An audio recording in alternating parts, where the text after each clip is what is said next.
Hi friends, ஒரு blouse வந்து நம்ம மார்க் பண்ணி கட் பண்ணி எடுக்கிறதுக்கு ஃபஸ்ட்டு நம்ம உடம்புல இருந்து அளவெடுப்போம். அளவெடுத்து மார்க் பண்ணி கட் பண்ணுவோம். அப்படி இல்லைன்னா அளவு ப்ளவுஸ் வச்சு மார்க் பண்ணுவோம்.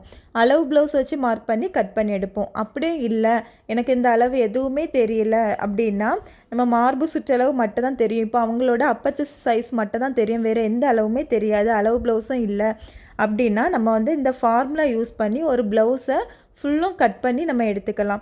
இது வந்து எப்படி கட் பண்ணணும், எப்படி அந்த ஃபார்முலா எப்படி யூஸ் பண்ணணும்னு ஃபுல் வீடியோ வந்து நான் யூடியூப்பில் கொடுத்துருக்கேன். அதை லிங்க்கை வந்து டிஸ்கிரிப்ஷனில் கொடுக்குறேன்.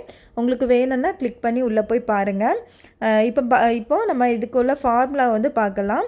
ஃபஸ்ட்டு வந்து ப்ளவுஸோட உயரம், ப்ளவுஸ் லென்த்து தான் வைப்போம். அது வந்து நம்ம இந்த ஃபார்முலா அப்படின்னு யூஸ் பண்ண முடியாது. அதனால் வந்து நீங்கள் என்ன அளவு வேணுமோ அதை ஃபஸ்ட்டு ப்ளவுஸோட லென்த்துக்கு மட்டும் மார்க் பண்ணிக்கோங்க. அது வந்து நான் கொடுத்துருக்கேன். இந்தந்த சைஸுக்கு அப்பர் செஸ்ட் சைஸு எவ்வளோ உள்ளவங்களுக்கு நம்ம எப்படி மார்க் பண்ணணும், எவ்வளோ ப்ளவுஸோட லென்த்து வைக்கணும்னு ஏற்கனவே கொடுத்துருக்கேன். அதை வந்து பார்த்துக்கோங்க. அடுத்து வந்து ஷோல்டருக்கு நம்ம எப்படி மார்க் பண்ணால் நம்ம அப்பர் செஸ்ட் டிவைட் பை 6 போட்டுக்கோங்க. என்ன ஆன்சர் கிடைக்குதோ அதை ஷோல்டருக்கு மார்க் பண்ணிக்கோங்க. ஆம்ஹோல் லென்த்துக்கு வந்து அதே ஃபார்முலா தான், அப்பர் செஸ்ட் டிவைட் பை 6 போட்டுக்கோங்க. என்ன ஆன்சர் கிடைக்குதோ அதை மார்க் பண்ணிக்கோங்க.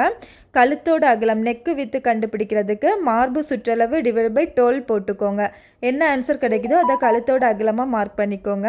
இடுப்பு சுற்றளவு, வேஸ்ட் ரவுண்டுக்கு நம்ம என்ன ஃபார்முலானா வேஸ்ட் ரவுண்டு டிவைட் பை 4. இடுப்பு சுற்றளவு டிவைட் பை 4. அந்த இடுப்பு சுற்றளவு எவ்வளவு இருக்குதோ அதை 4ஆக டிவைட் பண்ணி மார்க் பண்ணிக்கோங்க. இடுப்பு சுற்றளவுக்கு. மார்பு சுற்றளவுக்கு நம்ம என்ன ஃபார்முலானா அப்பர் செஸ்ட் டிவைட் பை 4. மார்பு சுற்றளவு டிவைட் பை 4. இந்த ஃபார்முலா வந்து யூஸ் பண்ணிக்கோங்க. எவ்வளோ கிடைக்குதோ அதை வந்து மார்க் பண்ணிக்கலாம். இப்போ வந்து நம்ம பேக் பீஸ் ஃபுல்லுமே வரைஞ்சி எடுத்தாச்சு. அடுத்து வந்து ஃப்ரண்ட் பீஸ் வரைகிறதுக்கு நம்ம பேக் பீஸ் போட்டு வரைஞ்சி எடுத்திருப்போம். அடுத்து ஷோல்டர் டு நிப்பிள் பாயிண்ட் அளவு, நம்ம ஷோல்டர் டு நிப்பிள் பாயிண்ட் அளவு கண்டுபிடிக்கிறதுக்கு மார்பு சுற்றளவு டிவைட் பை 4. உங்கள் அப்பர் செஸ்ட் டிவைட் பை 4 போட்டுக்கோங்க. என்ன ஆன்சர் கிடைக்குதோ அதை வந்து ஷோல்டர் டு நிப்பிள் பாயிண்ட்டாக மார்க் பண்ணிக்கோங்க. இது வந்து ரெடி அளவு நான் சொல்கிறது.